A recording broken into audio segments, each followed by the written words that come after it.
We were running out of low on battery, so we decided to charge, and there was not enough battery to pull the engine in, to start the engine.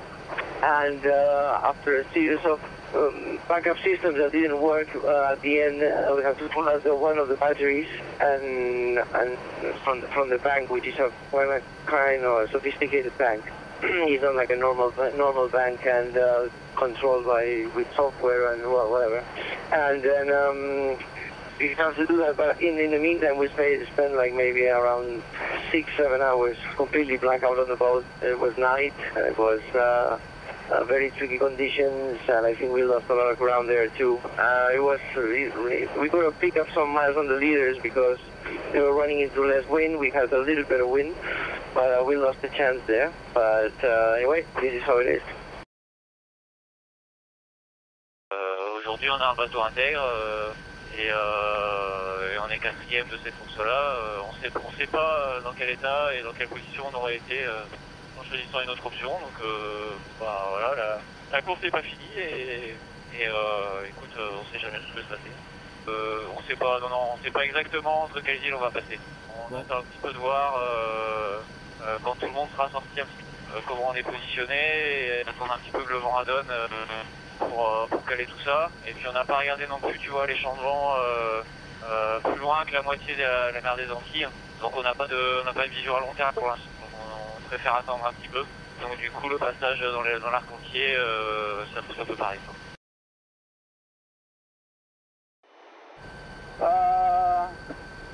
We had a good night last night. We went into 2 or 3 clouds, really bad clouds with no wind.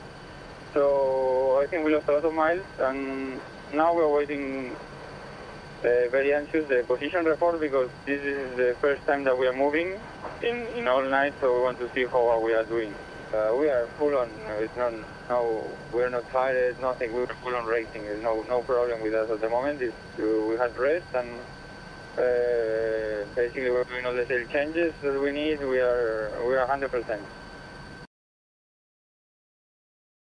Donc pourtant dans l'Alizé, quoi, a priori, avec du mollissant en arrivant sous Porto Limón, comme prévu dans le guide du parfait voyageur de la mer des Caraïbes.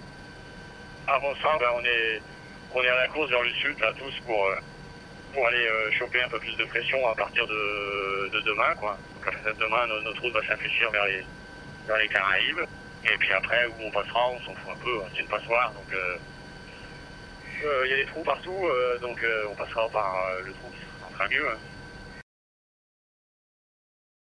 On est bien, le bateau nickel, écoute, exigeant parce que c'est bateau de course, mais voilà, le bateau il construit à moins de réglage, c'est normal. Et puis voilà, je pense qu'il y a toujours moyen de faire mieux, mais ça pour l'instant, il est nickel. On aime ce qu'on fait, on a le privilège de faire ce qu'on aime.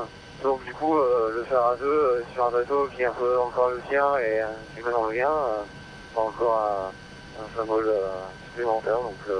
Donc voilà, donc c'est pour ça que ça soit super bien, même si on n'est pas hyper bien au niveau classement, même si ce matin on s'est encore fait arrêter par un nuage, et voilà, donc voilà, mais on bataille. We're negotiating lots of big rain squalls, which slowed us down a little bit yesterday, and now we've managed to escape a little bit, and we're going a bit faster now. I guess the first bit of loss that we made was by choosing not to go into the really big storm that broke quite a few boats, which we're not unhappy about making that decision.